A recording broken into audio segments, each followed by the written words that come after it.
Hi, everyone. My name is Alissa Ostrove. I am the Chief of Staff at CCData. And as Katie mentioned, I have the distinct pleasure today to be joined by Helen Boyd, who is the Head of Department for Capital Markets within the Infrastructure and Exchanges Division at the FCA, where she oversees teams working across wholesale policy issues relevant to capital markets and the supervision of benchmark administrators and credit rating agencies. She leads the FCA's wholesale crypto asset policy work streams and is currently assessing future regulatory frameworks on market infrastructures, intermediaries, issuance and disclosure, and market conduct as part of the FCA's broader commitment to the regulation of crypto asset markets. So after that introduction, hopefully Helen can tell us a little bit about her journey. You've had a really impressive tenure of 15 years at the FCA. When did you first make the break from traditional wholesale financial market regulation into digital asset markets, and what was that experience like? Firstly, thank you very much for the invite today, and thank you for that very lengthy spiel about what I do. It is a very big piece of work that the department is covering. I should say I haven't entirely taken a break from the traditional finance space. A lot of what the department still do is setting the rules and regulations for the traditional finance space, but we felt there was value in bringing the wholesale crypto policy to sit alongside that work, because, as I'm sure you'll hear a mantra well used through many of the debates and possibly well used today as well, same risk, same regulatory outcome is very much what we're looking to deliver here. So within the FCA, we've been doing a lot of work in the last 18 months to particularly think about what that would mean in the crypto space. What are the specific risks in crypto that we need to be worrying about? And what are actually the things that are actually very common, very well-known risks that we already see in traditional finance? And I think the last panelists were talking a lot about the problems with risk management that were faced by FTX and others. This is not new. That need to have good governance, that need to have good systems and controls, that is frankly bread and butter for a regulator. That is what we're here to do, and make sure that people have clear expectations and that the bar is remaining very high. So my team, I'm very pleased to say, have been growing over the last year. We work very closely with the retail policy side, as I'm sure you can imagine, because there isn't that clear dividing line between policy for retail and the policy for wholesale. And we're bringing forward our ideas at pace to think and work with the industry. I think one of the key messages I'd have is that this is still it is an unregulated space. The FCA currently has quite limited powers, but we are looking at what the future is bringing, and it's going to bring quite quickly as the Treasury moves towards closing its consultation and setting out that new framework. So we're trying to be ahead of that. We're trying to think about what that power will look like and how we can best deploy it to understand the risks, the opportunities in this space. And I am a regulator. I'm going to spend a lot of time probably today talking about risk. Apologies in advance. It's what I do for a living.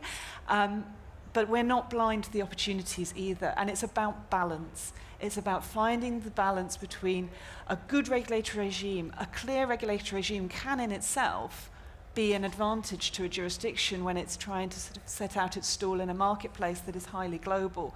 People want to know what the rules are. They want to understand the rules of engagement, the functionality that the regulator is going to provide. And for us, it's about making sure that we're on the pitch in the right way, and we're creating that balance between the appropriate risk management, but also facilitating the innovation, supporting it when it needs support, understanding where regulatory barriers, perhaps which were traditional finance were appropriate, perhaps need to be looked at again when we're looking at the new and novel asset class of crypto.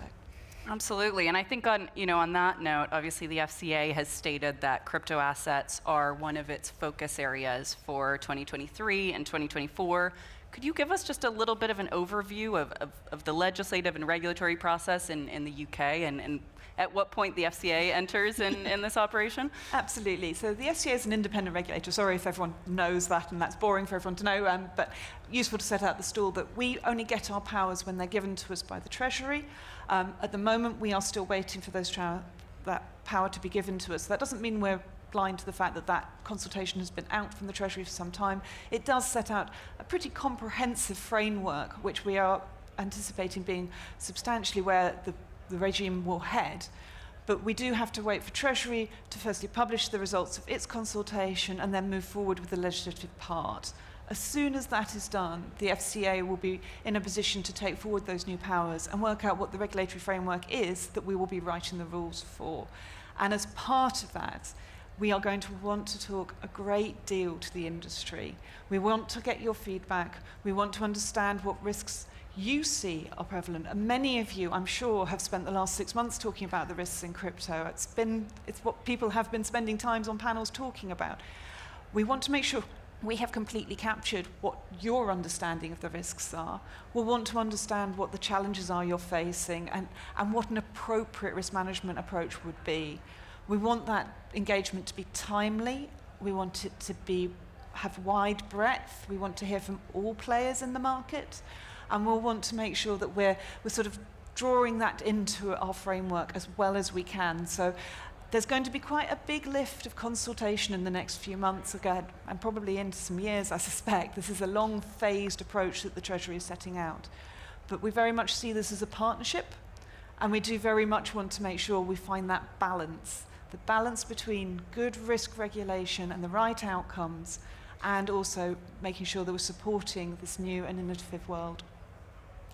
Absolutely, and just staying in the UK for a minute longer, I think one of the prominent issues that's top of mind this week is the forthcoming introduction of the financial promotions regime in the UK. I think we're just a few days away here.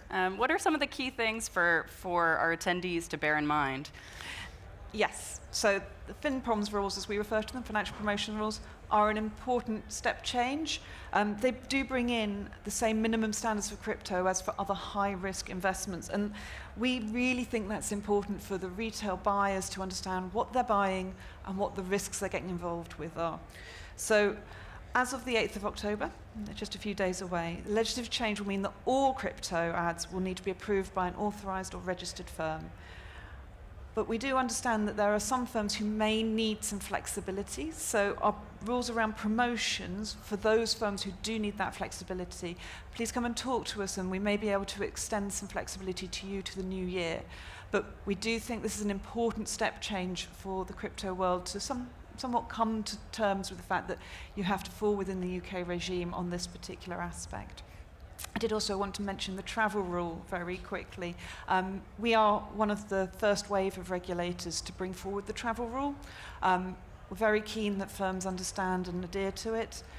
It's obviously an important change that will help us understand the risks and the transparency around crypto. So another important piece of the legislative framework.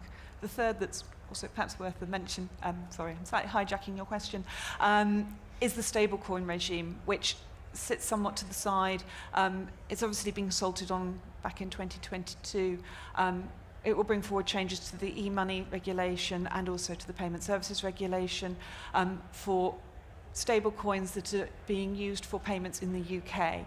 So that will be an important extra limb of the regime. So whilst I talk about the wider regime on the wholesale side, there are actually quite a few pieces of regime coming forward somewhat sooner.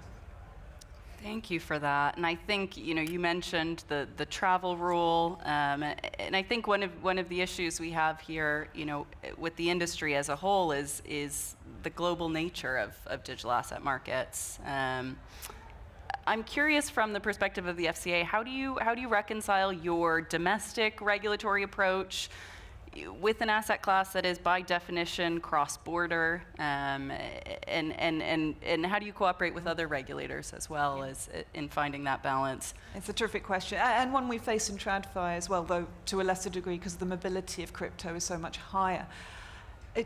It's absolutely fair to recognize that different legislation and different regulators come from a different start point. We all have our own, some very old regulation, old legislative ways of doing things. But the principle of regulatory outcomes allows for us all to be pulling in the same direction. It doesn't have to be exactly the same word-for-word rule to achieve the same regulatory outcome. So we've been working very closely in the IOSCO context as part of the FinTech Task Force, and we're a leading author on the principles that were consulted on earlier in the year, which do set out for regulators what are the outcomes that we should all be seeking and pushing towards. That consultation is now closed, and we're looking forward to working closely with our partners in that to make sure that we get to a well-understood common set of outcomes that we're all aiming at, which will enable firms to be able to operate across different jurisdictions, knowing that the end outcome we're trying to reach is the same. And hopefully that will allow for that mobility of the product as well as the people, such that there aren't these great big cliff edges between different jurisdictions. We do see that as an important part of a regime, important part of global markets generally nowadays. So certainly the IOSCO work we see is very integral, but that's on sort of the overlay of a lot of discussion at international layers, understanding where our peers are, talking to different regulators, understanding their perspectives, and really just keeping that dialogue going, which is something that we care very much about at the FCA. I should also put a mention in for the Financial Stability Board. They also have an interest in the crypto market, obviously from their perspective of financial stability, and that's an important piece of work as well that we keep on track of. So at the international level, I would say there is a general understanding across the regulatory community. This is something where we do need to be coming from a common base, and that is very much the objective we're trying to aim for. Great. And as we move toward the FSMA regulatory model here in the UK, how would you summarize your expectations of UK participants as we approach more clarity there? So I'm not going to go and wade through all the detail of FSMA. You'll be relieved to hear there is. I could talk for hours about how we manage conflicts of interest. I think it's important to perhaps come back to that point that was made in the previous panel and the point I mentioned at the top of this conversation. A lot of what crypto does is very similar to what happens in traditional finance. There's a lot of the same risks. There's a lot of the same kind of behaviors that we need to manage for. They may evolve in slightly different ways, and I'll come back to some of the slightly different challenges here. But through my experience in traditional finance, and I am old enough to have remembered the global financial crisis, I'm sad to say, that there has been a lot of lessons learned. We now have a clearer vision of both what those challenges are and where risks can bubble up, particularly from concentration risk, but also understand that there is the need for balance. Sorry, again, the word balance, but it comes up again and again. So when we talk about conflicts of interest, we understand that firms do have their own commercial interests at heart, but we also need them to find a way to address that conflict of interest when it could cause harm. The FCA's principles are very much still at the heart of any regime we're going to be designing. So that's the protecting the market integrity. So just to unpack that a bit, because it sounds like a phrase that doesn't mean very much, but it's a market that you can trust, a market where it operates with rules you understand, that you understand you're going to get a fair deal in this market. That's really important to me and very important to my department because we deal so much with the capital market space. The consumer protection angle is also hugely important in retail, but it also pins, as I said, there isn't that bright line between the wholesale and retail markets in crypto, as you perhaps do see more in the traditional finance market. So we need to make sure that our regime doesn't create a leakage of risk into the consumers. And obviously competition remains one of our statutory objectives as well. We're there to promote competition, and that's about creating level playing fields and making sure that everyone is operating without barriers to entry. On top of that, though, we have very recently, and I'm sure some of you have been following the press around the Financial Services and Markets Act, it gave us a secondary objective, international growth and competitiveness. And we are interpreting that at the moment. There's still some work going on in the FCA, exactly how that will impact us. But one of the key parts of that is around the support for innovation. I think it was mentioned in the introduction about how we've always been quite forward-leaning with regards to innovation. The sandbox has been an important part of our agenda. So we see a lot of what we do now from the FSMA framework being very, very closely applicable to crypto. Having said that, crypto does have some differences, some important differences. The post-trade space particularly is quite unique, novel, could create some additional risks. We'll need to think about that. The products themselves, some look very close to traditional finance, some look very different. We will need to understand all of those risks and spend some time working out how we get to the right outcomes there. So we will probably start from rules and outcomes we understand, but we will not be hidebound to them. We will look at whether they apply properly. And this comes back to where we were just talking about the need to engage well with the industry. We're going to want to understand, does this work? Does this actually get to the outcome we're seeking? Do you think that could create an unintended consequence? How can we perhaps nuance some of these rules to make sure they work most effectively? So I think there's a lot in what we've already thought about in FSMA that I think is really valuable, that there's a lot of risks, business model risks, managing transparency versus price formation versus the difficulties of people not wanting to reveal positioning, distinctions between intermediation and the more traditional venues. These are fascinating questions, but they are not perhaps inherently new to crypto. These are questions we've dealt with and thought about in the past, and we'll continue to deal with and think about in traditional finance and apply that understanding and knowledge in the crypto space as well. So a lot of exploration, a lot of careful questioning, and hopefully, I hope from this audience, a lot of engagement. Thank you so much for that. And I think, we've spoken obviously about the balance of risk and innovation, and I'd love to just dive down into the details. We just have a couple of minutes here left. What's one risk or issue that you are particularly focused on at the moment? And on the innovation side, what's an opportunity for the market that you're excited about? So I'm under sort of my usual hat of I have to talk about risk first because I am a regulator and I must talk about it. There are parts of what is still an unregulated market that do worry me. And I do think our message has been super clear about anyone investing in this market is probably doing so at their own risk and should be prepared to lose all or at least some of their money at that point. This is still a very risky asset class. It hasn't entirely matured. Having got that massive risk warning out the way, I can now put my happy face back on and talk about how excited I am about this idea of the new technology and where it could take us. I think there's huge opportunities for efficiency. I'm genuinely excited to see perhaps the disruptive effect of that, to see what challenges that poses, to see where the industry itself takes some of those use cases. The area I have got a particular interest in is the tokenization part of the market. I know that can mean a lot of things to a lot of people, so I'll maybe narrow it down to the way I use it, which is very much about how we take what we would regard as the traditional security instruments and how you can represent them in the DLT, how that could change how trading and settlement and clearing and how that whole process could be revolutionized. I think there's a lot of could in that. I think we need to see more testing and we need to understand where the barriers are, both regulatory and practical. But I think that's an exciting time to be in a market. It does feel a little bit like the time when you've moved from having an iPod to having a streaming service. And I think that's a really exciting moment for the industry to be working through and for us to be part of.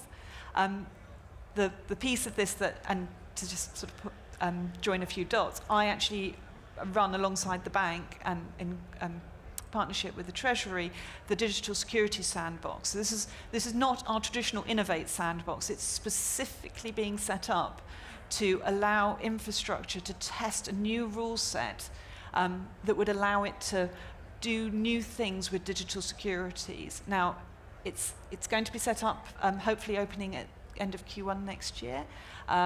It's a completely new way of us making regulation. In the past, we have tended to wait for activity to come along and regulate it, and for that to be the sort of, it's here and now these are the rules. This is a much more iterative process. We expect it to be a learning curve, and it's a really interesting way of making regulation. So as a nerdy regulator, that in itself is exciting, but the functionality that this particular sandbox will have, I think, will speak to a lot of people in this room about it is there to try out the ideas people have talked about a lot and that we've seen some use cases for, but now there is a place where you can do that and do it perhaps safely and with that regulatory clarity around it as well.